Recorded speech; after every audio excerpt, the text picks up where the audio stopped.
Sejam muito bem-vindos à 8ª temporada do podcast da Oftalmo Expert. Eu sou Viviane Sakata. Eu sou Maria Cecília Serer e hoje como convidado nós temos Ed Born. Muito bem. Ed como que eu posso falar? Tipo, um coach? É um treinador? É um treinador. Um treinador de comunicação de alta performance. Não é assim que baseado no método do PNL. Assim, a tua estratégia é o método do PNL ou vai além disso? Como que é? Fala um pouco pra gente. Bom, é assim, ó. A minha especialidade são técnicas de comunicação de alta performance. Eu uso a programação neurolinguística como uma das ferramentas para isso. Entendeu? Então eu dou formações de PNL também, mas grande parte do que eu faço é ajudar pessoas a se comunicarem melhor. Perfeito, muito legal. E você vem de uma formação de educação física. Conta Sim. um pouquinho da tua história aí pra gente. Legal. Bom, então aí só com essa história vocês já vão entender a responsabilidade e aonde que chegou essa comunicação aí, né? Então eu me formei em educação física, né, em 99 aqui na Federal do Paraná e como uma boa formação, eu nunca tive problema com estudar e tal, e eu sempre gostei disso, porque eu sou muito curioso. Daí eu me formei super bem e caí no mercado. Quando eu caí no mercado, anatomia, cinesiologia, biomecânica, método de treino, tava preparadão. Fui pra academia, queria ser personal, cheguei lá na academia, os caras, não sei se vocês vão se identificar, né, ou alguém vai se identificar. O cara chegava segunda-feira pra mim e falava assim, agora vai. Porque agora eu vou emagrecer, porque agora eu vou ficar forte, agora eu vou disso, vou fazer aquilo. E eu, super bem preparado, me formei super bem, um tecnicista puro, estudante. Cheguei, então caiu com a pessoa certa, porque eu sei o que tem que fazer para essa transformação dele, né? Eu vou ajudar ele. Isso segunda-feira. Quinta-feira, o que acontecia? O cara sumia. O que ele fez com todo o meu estudo, toda a dedicação, tudo que eu fiz para ele, ele amassou e jogou no lixo. Eu cheguei lá na faculdade e falei assim, e aí, professor, e agora que eu entendo de tudo essas coisas técnicas, que a gente já vai chegar nisso aí, todo esse conhecimento que eu tenho, e o aluno não vai. O que eu faço? Aí começou o samba do crioulo doido, né? Aí fica lá, não, porque daí também tem que ver o aluno, tem que não sei o quê. Até que um deles pegou e me falou o seguinte, ele falou assim, ó, Ed, tá faltando isso aqui, ó. Tá faltando entender como que o ser humano funciona. Vai estudar uma coisa chamada programação neurolinguística. Só que, pô, eu tenho 50 anos, né? Eu sou de uma geração que era o começo da internet, eu peguei tudo isso. Não tinha nada desses conteúdos. E eu comecei a estudar. Entendeu? E foi aí que virou a chave. Que eu comecei a entender que não bastava eu saber tecnicamente o que eu tinha que fazer. Eu tinha que saber coisas além. E eu comecei a perceber que um desses gaps era habilidades muito mais sofisticadas de comunicação do que simplesmente, mas eu sei falar, Ed. Mas falar um papagaio também fala. Isso não torna ele um excepcional comunicador. Uma criança de 5 anos e 7 anos também sabe falar. Isso não torna ela uma excepcional comunicadora. E aí que eu comecei a desenvolver essas habilidades. E aí o que aconteceu? Os alunos começaram a voltar. Que legal. Porque eu comecei a entender que tinham outras coisas que envolviam você ser bem-sucedido. E aí que foi a virada da chave. Que aí eu comecei a estudar essas técnicas. Isso tem tanto a ver com a medicina, né? Porque é exatamente o que a gente vê hoje. O médico, ele é um ótimo técnico. Yes. Excelente. Oftalmologista, então, técnico nato. Sabe fazer o exame, o diagnóstico, a cirurgia. Agora, não é isso que converte. Não é isso não. que faz o paciente ser bem tratado, não é isso que faz uma entrega de valor. Então, ou o paciente aderir a um tratamento, exato. né? Exato. Então, isso é muito pertinente para quem lida com pessoas, né? A habilidade de comunicação baseada em ciência. Não é mais do que ciência. Exato. Né? Muito E bacana. aí tem uma coisa que vocês comentaram, né? Que eu considero muito importante para entender esse nosso bate-papo. Para entender essa responsabilidade da comunicação, você precisa entender de 3 palavras, basicamente. 3 palavras. Se você entender essas 3 palavras, você vai matar a charada da comunicação. As 3 palavras são informação, comunicação e linguagem. Olha só, dentro, forma, ação. Ou seja, dentro de mim tem uma forma de agir. Esta forma de agir, que está dentro de mim, que é um conteúdo que a gente tem, ela precisa se tornar comum. Isso é comunicação. Comunicação é um processo de tornar comum uma ação. Ó. Comunicação, comum, ação. E como é que eu faço para... Mas que ação que precisa se tornar comum? Essa formação que você tem na tua cabeça. E como é que você vai fazer para tornar ela comum? Você vai se utilizar da linguagem verbal não verbal. Então, através de uma linguagem, a gente tira as coisas da nossa cabeça e coloca dentro da cabeça de alguém. E aí, essa conexão, que vocês já sacaram aonde que vai chegar a comunicação, o que acontece? O médico, ele tem um monte de informações. Técnicas. Ele sabe como ajudar as pessoas. Só que aonde que ele está esbarrando? Ele está esbarrando no conteúdo técnico dele? Nas soluções dele? No mestrado, no doutorado? Certamente que não. Não é ali, entendeu? Não é isso. Né? É que ele ainda não descobriu, ou seja, tirou a coberta de que existem outras coisas que são tão importantes quanto a isso. Se ele não tem a habilidade de tornar isso comum numa linguagem verbal não verbal que se torne atrativa, impactante, clara para o paciente, às vezes eu falo assim, mas o paciente não entendeu. Pois é, mas o que você vai ter que fazer com a tua linguagem para que ele consiga entender? Não? Eu vou mais fundo nisso, eu vou dizer que isso era suficiente até pouco tempo atrás, suficiente entre aspas, né? Suficiente para eu ganhar o meu pão de cada dia, vamos dizer assim, né?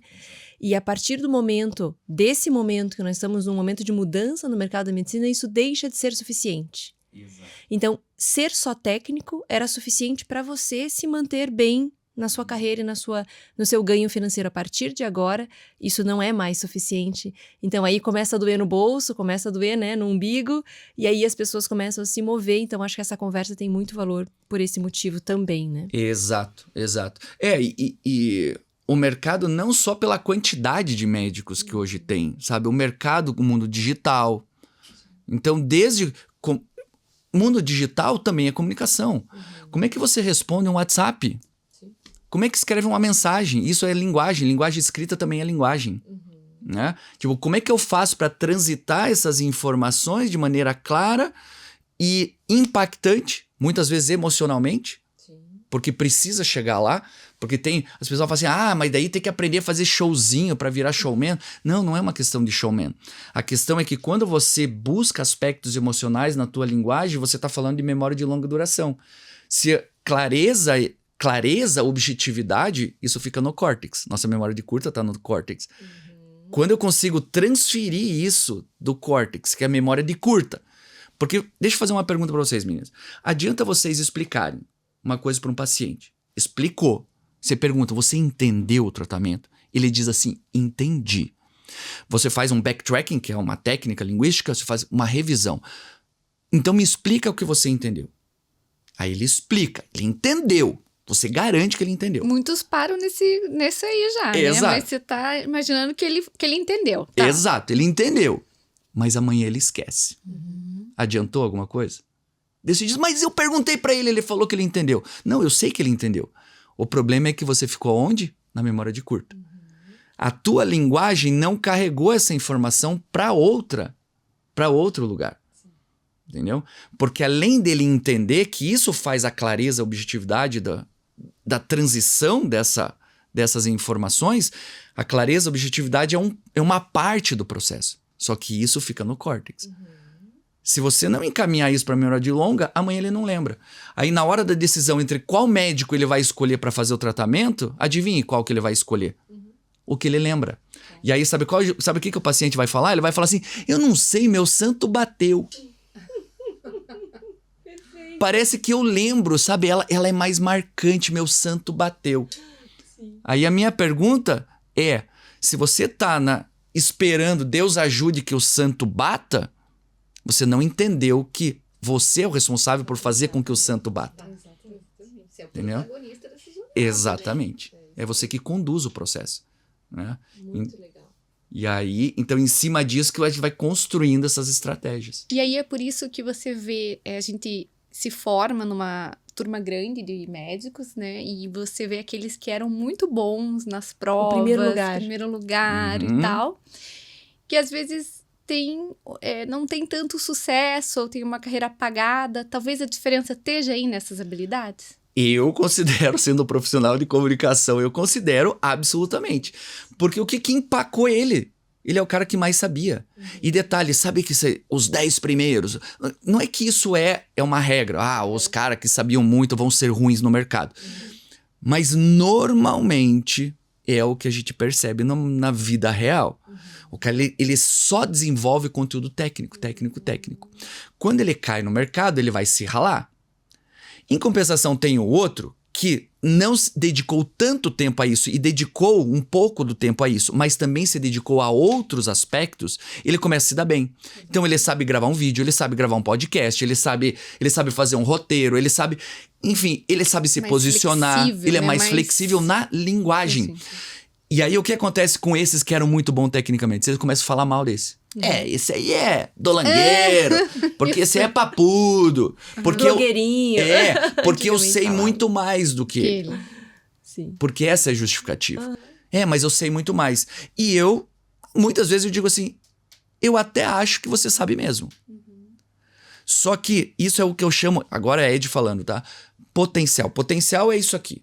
Você tem isso aqui de potencial de resultado, só que você tira isso. Esse é o cara que se arrebentou de estudar, mas ele não consegue tirar resultado disso. Sim.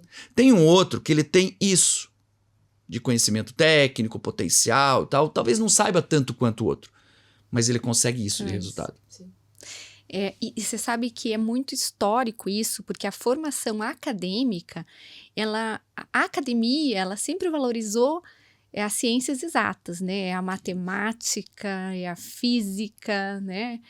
É o português, mas o português de regras ortográficas, né?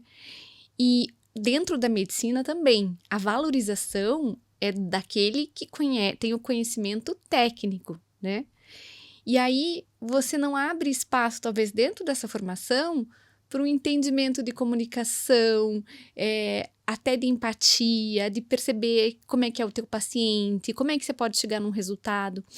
E eu tenho um exemplo muito, muito fácil disso, né? Você vai atender, tem uma médica conhecida nossa que está atendendo no interior, né? Então, oftalmologia geral entende lá de tudo um pouco, né? Uhum. Mas o paciente que chega lá para ela é um paciente com glaucoma, tá? E ela, ali... não é pouco conhecimento, mas digamos que fora dos holofotes, qual que é o resultado que ela precisa? Principal, fazer vários diagnósticos, tratamentos elaborados? Não, ela precisa fazer aquele paciente entender que se ele não usar o colírio, ele vai perder a visão. E ela não precisa doutorado, mestrado para isso, ela precisa comunicação. Exato. Né? Então não é que o que não sabe tanto... O que importa, no fim da linha, é o paciente ter um resultado. Exato. Né? Por isso que uma palavra que está muito associado a tudo que a gente fala aqui, né, inclusive ao teu comentário, Cília, é a questão das vendas. Um tratamento nada mais é do que uma venda de um protocolo. Se você não entender de venda, e as pessoas falam assim, não, eu sou médico, eu não sou vendedor. É isso que eu ia falar, agora metade da audiência caiu da cadeira. Exato. Fala de novo. O quê? Eu sou vendedor? Eu sou vendedor. Então vamos lá, vamos trabalhar em cima dessa programação, para você ver como quando você entende esse processo, você vai entender que o teu protocolo, ele tem que ser vendido, a pessoa precisa comprar aquilo. Não é só uma questão de comprar com dinheiro, ela precisa comprar no mundo das ideias também. Ela precisa comprar mentalmente. Se você pegar a palavra, vendedor. Um vendedor é alguém que está ali por causa de uma dor. Então vamos pegar aqui, eu sei que no caso aqui é oftalmo. qual é a dor que vocês tiram? A dor. A perda da visão. A perda da visão. A pessoa ela tem uma determinada dor. Um médico ortopedista de joelho, tira a dor do joelho. Um médico ortopedista de ombro, tira a dor do ombro. Ou seja, tem como separar a identidade do médico do vendedor? Pensando nessa linha de raciocínio? Não tem. Porque as duas coisas, elas são integradas. Todo mundo que se forma para solucionar alguma coisa, ele se forma para tirar da população uma dor. Se você não tem habilidade para tornar isso comum, falar assim, olha, eu sou a melhor solução para esta dor. Por exemplo, eu tiro a dor da comunicação. As pessoas têm excelentes produtos, serviços, têm um potencial enorme, mas elas não conseguem tirar resultado disso. Essa é a dor que eu tiro. Ed, você entende de olho? Não entendo nada. Se alguém me perguntar dessa dor, eu vou indicar para vocês. Essa dor eu não tiro.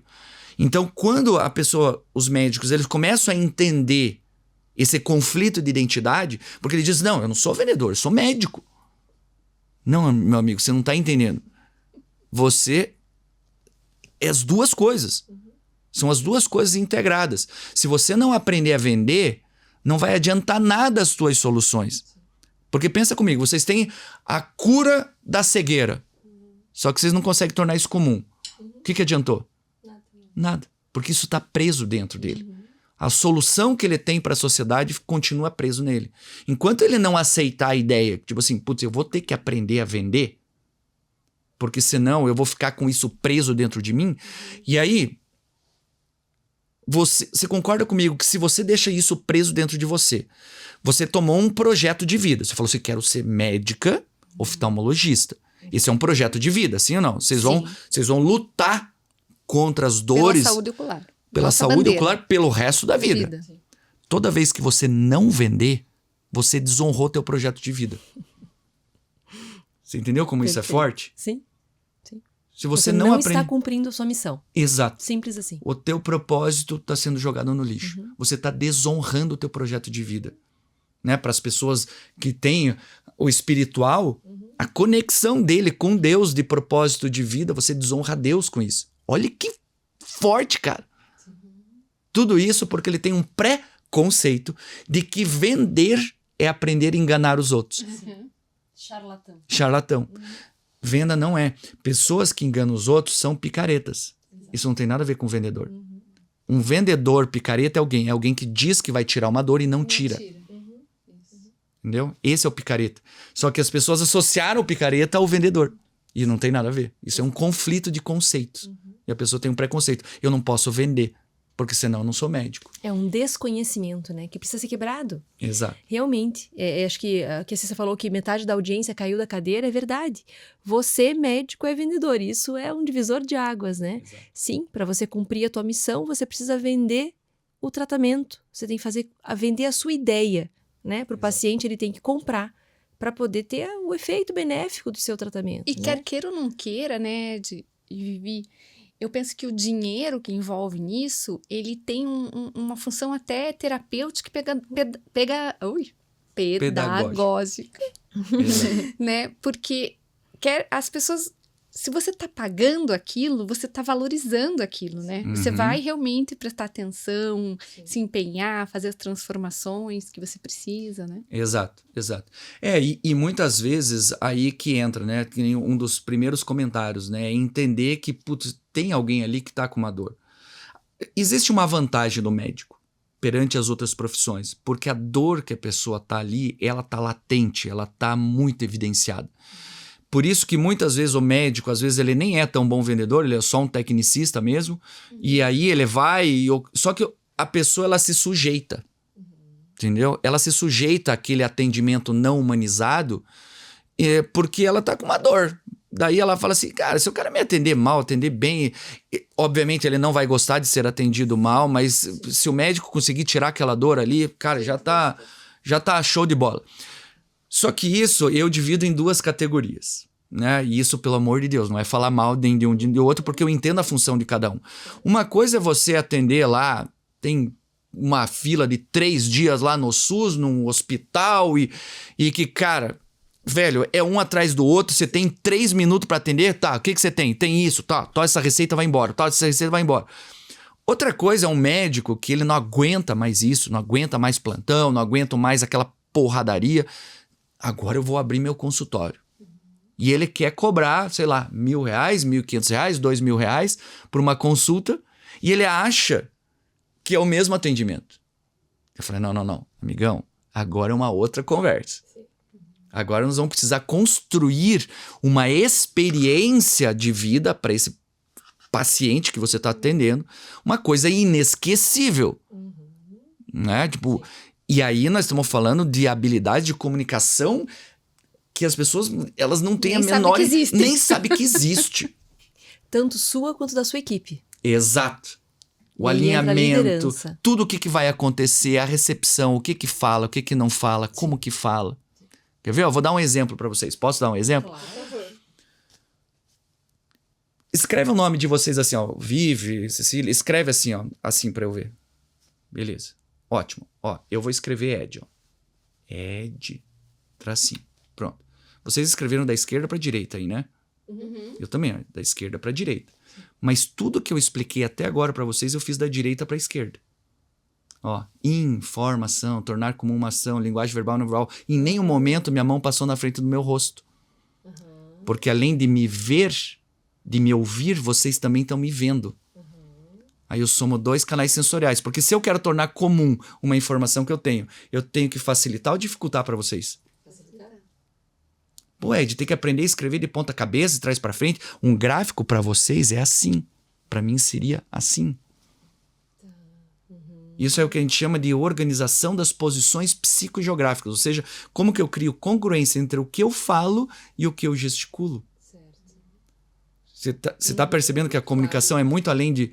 Porque com isso, se eu somo 2 canais sensoriais, o auditivo e o visual, com isso eu torno mais claro e mais impactante, porque eu tenho mais canais sensoriais sendo usados ao mesmo tempo. Por isso que você entende e lembra. Entendeu? Porque eu estou somando 2 coisas. Num exemplo super simples. Muito legal. Você respondeu uma parte da minha pergunta. Porque você estava falando que uma coisa é você impactar a memória de curta duração, a parte lógica e racional. Como é que você alcança o segundo nível? Quer dizer, aquela memória de longa duração. Exato. Então, por exemplo, consegui associar mais canais sensoriais ao mesmo tempo. Já gerei mais impacto emocional. Outra coisa que a gente vai construindo essa experiência é, você tem uma organização. Vamos pegar um protocolo de vocês na medicina. Ah, o cara tá com, sei lá, alguma doença lá. Existe um protocolo, não existe? Sim. Você entendeu o protocolo. É o suficiente para você executar aquilo? O que você precisa? Você vai precisar praticar, você vai precisar executar. Né? Uma coisa é você saber o que você vai falar. Outra coisa é como que você vai executar aquilo que você vai falar. Sim. Então, organização das posições psicogeográficas é uma coisa que quando eu começo a colocar, começa a transferir essas informações para a memória de longa. Um outro exemplo, vamos pegar um exemplo auditivo, prosódia. Prosódia é como que a gente verbaliza as sílabas das palavras, causando a melodia da fala. Então, quer ver? Eu vou falar numa linguagem de córtex. Bom, então é o seguinte. Agora nós temos um método, são 4 passos, e cada passo ele é definido dessa forma. Esse primeiro passo é assim, segundo passo é esse, terceiro, quarto. Isso é uma linguagem de córtex, para a pessoa entender. Mas eu vou transferir isso para uma outra coisa. Eu vou contar para você uma história. Essa história... Você viu como transformou a minha linguagem? Mudou. Porque história se conta do jeito que você explica pro córtex? Não. História se conta, cara, com uma outra prosódia. É o poder do storytelling, né? Exato. E aí uma coisa é você saber o que você vai falar, outra coisa é como que você vai falar. Aí, na prosódia, que é como que a gente vai criando essa melodia, eu consigo criar mais força para uma palavra, tirar força de outra. Porque isso é que a gente chama de contrastes linguísticos. Como que você dá poder para uma palavra que você quer? Como é que você tira poder de uma outra? Né? Por exemplo, o cara está desesperado. Doutor, eu estou desesperado, não sei o que aconteceu. Opa, eu preciso tirar a força dessa dor dele. Então, por exemplo, como que eu poderia fazer isso? Ah, olha, eu sei que você está desesperado com essa dor. Mas olha, graças a Deus. Nossa, isso para você é uma coisa incomum, mas para mim... Fica tranquilo que isso aí eu vejo todo dia. O que eu acabei de fazer com ele? Ele, ufa, eu não vou morrer então, doutor? Não, você não vai morrer. Agora, deixa eu te explicar como que a gente vai sair de lá. Você viu que eu estava explicando num tom de voz. De repente eu criei um contraste. Porque como que a gente vai sair de lá, eu preciso dar mais atenção para essa informação do que ficar martelando em cima da dor dele. Agora, se lá no teu protocolo você viu que, tipo, cara, não vendi. Esse cara não vai fazer. Ele não vai fazer o protocolo. Tem técnica linguística para você enfiar o dedo na ferida? É óbvio que tem. Você vai pegar isso que você tirou força do começo, lá pro final, o que você faz? Coloca força linguística lá. Entendeu? E aí que você começa a entender o jogo linguístico, que você vai indo pro racional, pro emocional, e você vai gerando esses impactos. Isso é muito parecido, quer dizer, acho que tem muito a ver, a técnica de vendas tem muito disso, né? Porque para você vender, você está solucionando uma dor, né? O que você falou do vendedor. Então você evidencia a dor para daí você poder executar a venda. Né? Exato. E a conexão, Ed? Olha, eu diria o seguinte. Dentro da PNL, a gente chama isso de rapport, né? Que é essa conexão, que é a relação. Vem uma palavra francesa, né? Que é rapport, que ela significa a relação. Ao longo dos anos vai se traduzindo para um monte de línguas, né? E ficou a empatia, simpatia, conexão, é tudo isso mesmo. Isso é importantíssimo. Mas todo mundo fala assim, nossa, Ed, nossa, que empatia, nossa, ai, que gostoso, ai, como é bom, doutor. Beleza, mas para que isso? Porque essa conexão, na verdade, a gente não está buscando ela só por ela em si. Sim. A empatia. O que a gente quer é a consequência disso. O que a gente quer com a empatia, que a pessoa se sinta segura ali, é que ela confie na gente. Vocês contariam os segredos de vocês para alguém que vocês não confiam? Nunca de jeito nenhum. Não, né? A gente conta as nossas verdades, as coisas mais sensíveis nossas para as pessoas de confiança, não é? Sim. A empatia é a garantia disso. Mas para que confiar? Só para dizer assim, nossa, eu confio em você. Ah, que bonito. Na verdade, o que a gente quer com isso é informações relevantes e verdadeiras. A empatia, ela entra dentro de um jogo de conexão com o paciente para que a gente consiga levantar informações verdadeiras e relevantes. O que é de verdade que está acontecendo? Se você não se conecta com o paciente, ele não fala. E aí, sabe o que você vai tratar? Algo que não é verdadeiro e relevante. Não, Você sabe que eu faço doença inflamatória ocular, né? E essa tua fala faz todo sentido, porque quando eu trato uma doença inflamatória ocular, quando a pessoa tem uma inflamação no olho, eu preciso descobrir de onde vem aquela inflamação. São e coisas graves. É uma investigação. É uma investigação que eu tenho que fazer como se fosse um investigador profissional mesmo. Então eu vou buscar na história da pessoa e nos fatos que antecederam aquela inflamação, da onde pode estar vindo isso. Então eu vou buscando pistas, né? E eu vejo que muitas vezes esses pacientes vêm encaminhados já de investigações prévias, e às vezes o colega fala, olha, dá uma olhadinha aí pra mim, né? Porque eu não tô entendendo, tratei assim, não funcionou. E aí você senta com o paciente, e isso é uma coisa que eu me orgulho, modéstia à parte, que você conversa com o paciente, e isso leva tempo, né? Sim, Diga-se de passagem que uma consulta de 5 minutos você não consegue fazer isso. É. E aí você extrai, você viu que esse paciente tinha isso na história? Não. Ele não me contou isso. Ele não me contou. Ele não me contou. Isso. E aquilo era a chave. Exato. Era a chave do diagnóstico. É. Então, isso é muito bacana, né? Como isso tem poder. Né? O poder de você realmente ajudar. E isso se constrói desde o primeiro contato. Sim. É o olhar. É o jeito que você anda. Isso é tão sutil, que, obviamente, a gente estuda isso profundamente. Como criar. Porque quando você diz, mas ele me contou. Por que ele contou? Não sei, o santo bateu. Esse o santo bateu é o rapport em prática. Sim. O que a gente aprende com técnicas de comunicação de alta performance é fazer o santo bater independente de quem seja. Porque aí eu começo a entender os sinais, entender como que esse trânsito dessas informações vão acontecendo, coisas que eu estou informando a ele, coisas que eu estou obtendo dele, e como que eu crio essa dança do rapport, para que essa confiança ela se sustente durante todo o processo. Ela começa bem. Audiência, o que é o rapport? Rapport, quer ver? Rapport é como se fosse um estabelecer de conexão. Quer ver? Eu vou fazer uma pergunta para vocês, vocês vão me ajudar a construir a ideia. Já aconteceu com vocês de vocês olharem assim, tipo, foi lá num jantar, num aniversário, num casamento, conheceu alguém lá e de repente começa a bater papo com essa pessoa, nunca viu na vida. De repente alguém chega e fala assim, nossa, Cecília, que legal, é tão gostoso conversar com você, parece que a gente se conhece há tanto tempo. Sim. Já aconteceu com vocês?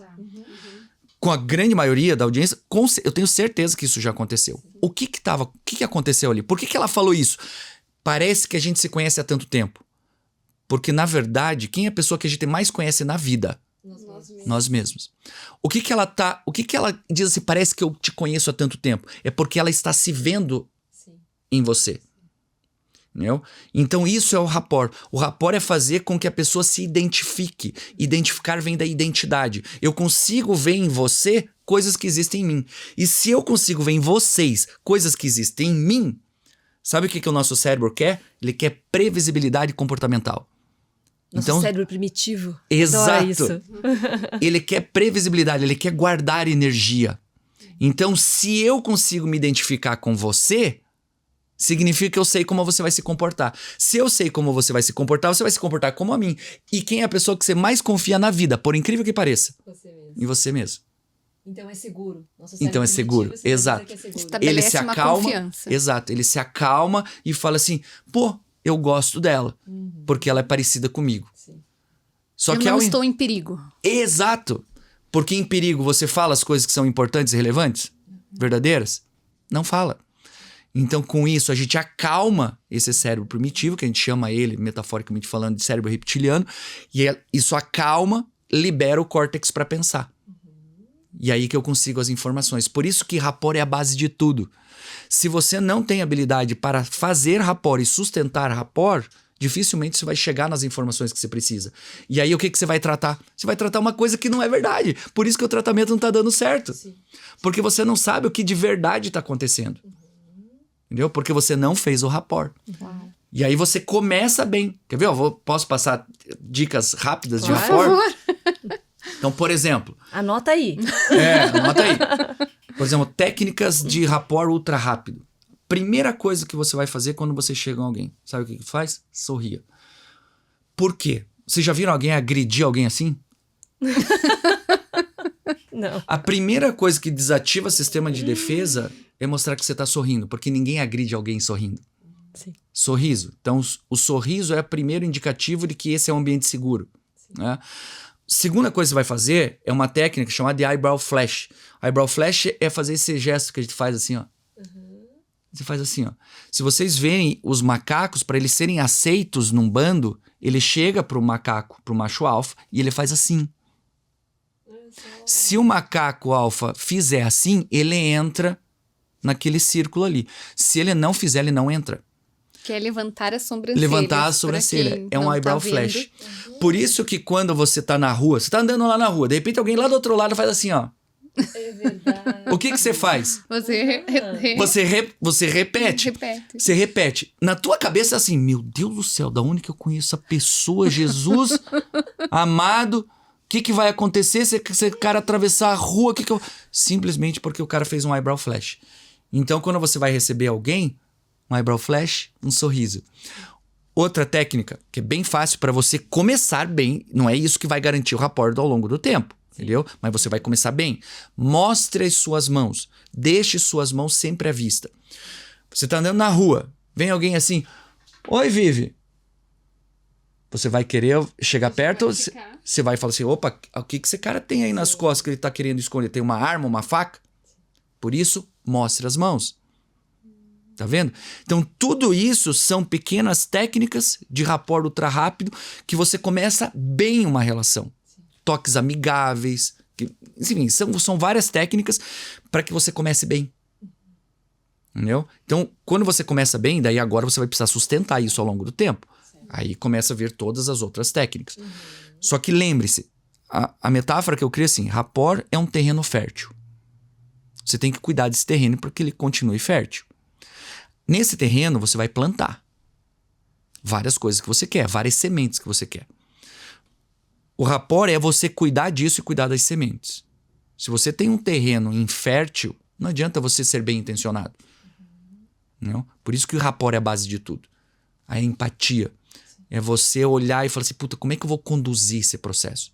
Para que a pessoa se sinta confiante que ela vai encontrar a solução para a dor dela. Antes, durante e depois da consulta. Sim. Não? Então você sustenta esse rapport.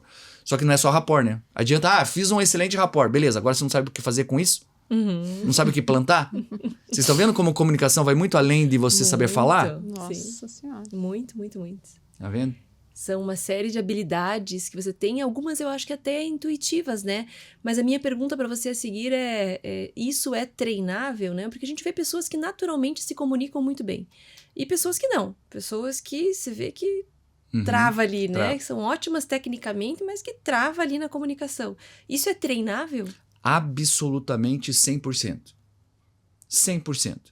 Né? Quando a gente nasce zerinho.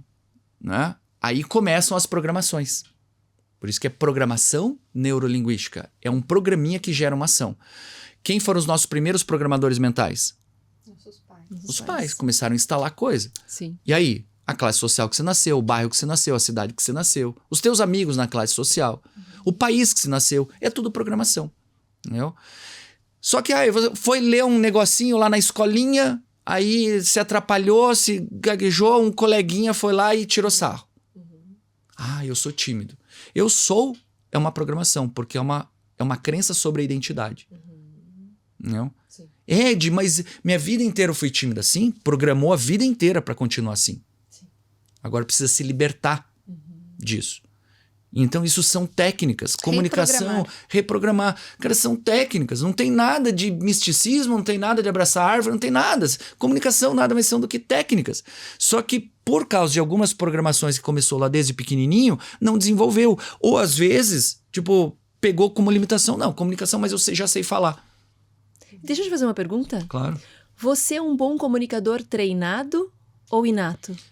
Treinado. Treinado? Treinado. Se eu contar as minhas primeiras experiências para vocês, como foram, que eu conto nos meus cursos, né? Eu falo para eles. Até porque eu quero ajudar eles com o meu exemplo e falar assim, galera, vocês me veem hoje fazendo tudo isso, aprendendo tudo isso, inclusive porque a água, desculpa o palavrão, mas bateu na minha, né? Porque eu era o tecnicista. Entendeu? Eu esbarrei nisso. Cara, a primeira palestra que eu fui dar na minha vida, sabe? Eu superestimei a minha habilidade e subestimei a situação. Eu olhava de 20 em 20 indo embora. Que desespero. Foi horrível. Foi horrível. Porque eu não sabia fazer aquilo ali direito. Eu era um tecnicista que me botaram para falar. Essa é a diferença que eu falo assim, ó, existe um profissional que vai dar uma palestra. Existe um palestrante profissional. Eu me tornei um palestrante profissional. Quando eu me coloquei naquela situação, eu era um profissional que me botaram para palestrar. Eu não sabia como é que era aquilo ali. Entendeu? Então, quando me veem hoje palestrando, as pessoas fazem, nossa, o Ed vai lá, é um show, é um espetáculo, melhor palestra que eu vi na vida. Só que eles não sabem de onde eu saí.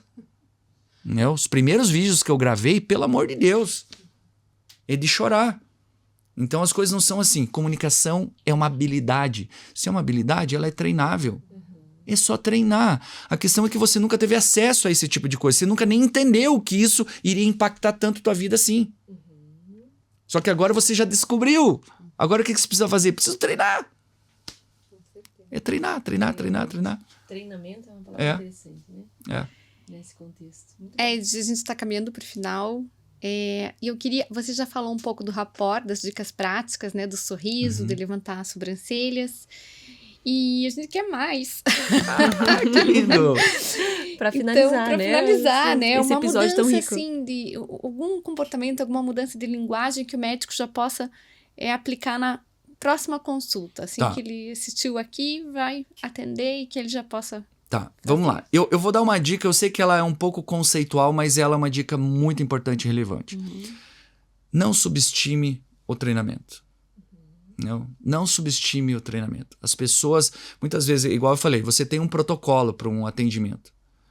Não subestime isso. Descreva o teu protocolo. Descreva o teu atendimento. Se você quer cobrar R$1.000, R$1.500 numa consulta, essa consulta, ela tem que valer no mínimo, que é o que eu digo, no mínimo 4 vezes mais. O que é isso? O que eu quero dizer com isso? Se você quer cobrar R$1.500, a percepção de valor do paciente tem que ser de pelo menos R$6.000. Se você falasse assim, ó, se eu te cobrasse R$6.000, você faria a consulta?